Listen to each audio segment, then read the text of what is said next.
नमस्कार दोस्तों, मेरा नाम हिमांशु राज है और मैं आप लोग सभी का स्वागत करता हूं अपने चैनल ब्लू टाइज में। दोस्तों, आज का एडिटोरियल मैंने खुद लिखा है, एक मेरा छोटा सा प्रयास है और इसका सब्जेक्ट जो है वो अभी हाल में दिल्ली में जो घटना हुई उस पे आधारित है।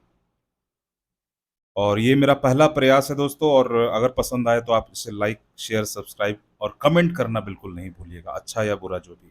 खैर, शीर्षक है दिल्ली कोचिंग हादसा, दिल्ली लाइब्रेरी फ्लड और सुलगते सवाल। दिल्ली में घटित एक हृदय विदारक घटना ने पूरे देश को झकझोर कर रख दिया है।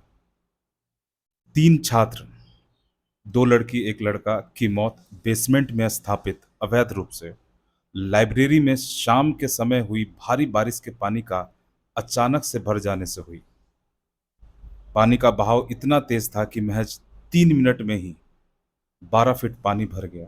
आनन फानन डर भरे 3 मिनट में बाकियों ने जान बचा ली अपनी, लेकिन जो विफल रहे वो अब खबरों में है। घटना दिल्ली की के ओल्ड राजेंद्र नगर की है, जो आईएएस कोचिंग संस्थानों, इंग्लिश मीडियम का हब माना जाता है।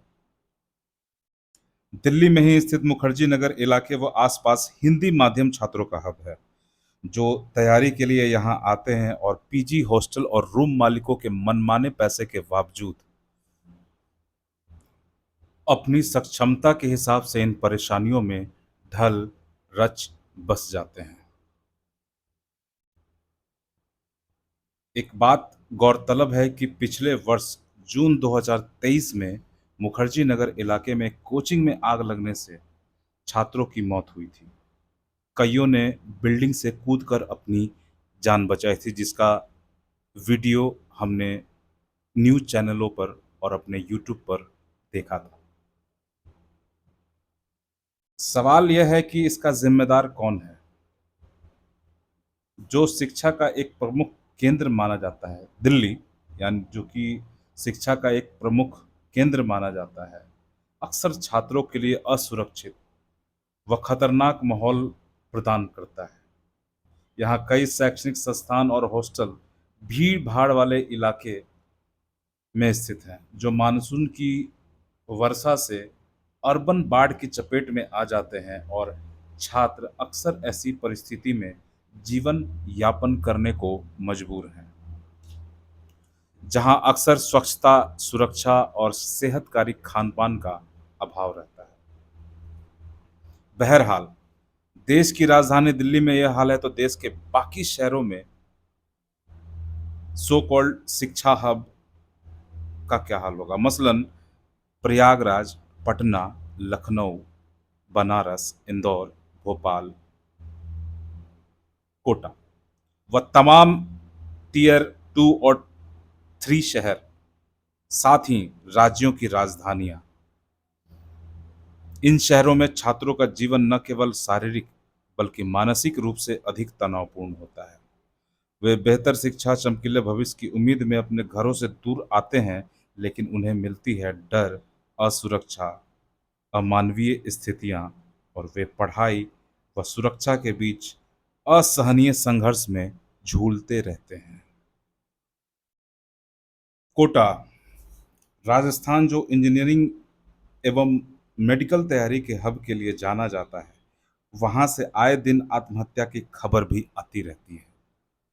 हालांकि इसका कारण ढांचागत न होकर मानसिक दबाव ही रहता है, लेकिन जान तो छात्र की चली जाती है। एक उम्मीद, माँ बाप का तारा खत्म हो जाता है और हम अगली न्यूज़ की तरफ रुख कर लेते हैं।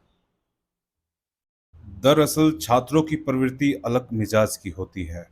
वह सपनों, जज्बों, प्रेम और मेहनत की भाषा समझते हैं और इसे ही अपना जीवन मानते हैं। जब छात्रों को पता चलता है कि यूट्यूब, इंस्टाग्राम, व्हाट्सएप पर जिन स्थापित टीचरों का मंतव्य सुनकर उन मंतव्यों को अपने जीवन का आधार बना बना लेते हैं, वे टीचर इस बुनियादी सवाल पर चुप्पी साध लें, तो इन छात्रों का मनोबल टूटता है। दिल्ली हादसे पर तो संसद से सड़क तक हंगामा तो मचा ही हुआ है, साथ ही आरोप प्रत्यारोप का दौर अपने उफान पर है। मुआवजा दे दिया जाएगा, कुछ कोचिंगों पर कार्रवाई हो जाएगी, कुछ लोग प्रोटेस्ट और मोमबत्ती यात्रा निकालेंगे और मामला पुनः ठंडे बस्ते में चला जाएगा और हम अगले न्यूज़ की तरफ रुख कर लेंगे।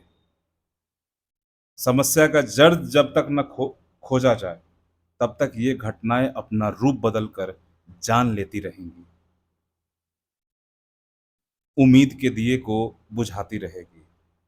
हमें इसे चेतावनी के तौर पर लेना होगा। यह समय है कि हम अपने छात्रों के लिए सुरक्षित, स्वच्छ व स्वस्थ वातावरण सुनिश्चित करने के लिए ठोस कदम उठाएं। इसके लिए केंद्र, राज्य सरकारों और सरकारी अधिकारियों, शैक्षणिक संस्थानों और समाज को मिलकर बुनियादी ढांचा को सुधारना होगा, कड़े सुरक्षा मानकों को लागू करना होगा और नियमित रखरखाव सुनिश्चित करना होगा। साथ ही आपातकालीन स्थिति प्रोटोकॉल का नियमित अभ्यास व शिक्षा की भी जरूरी है, ताकि फिर कोई उम्मीद जलकर, कूदकर, डूबकर जान न दे दे।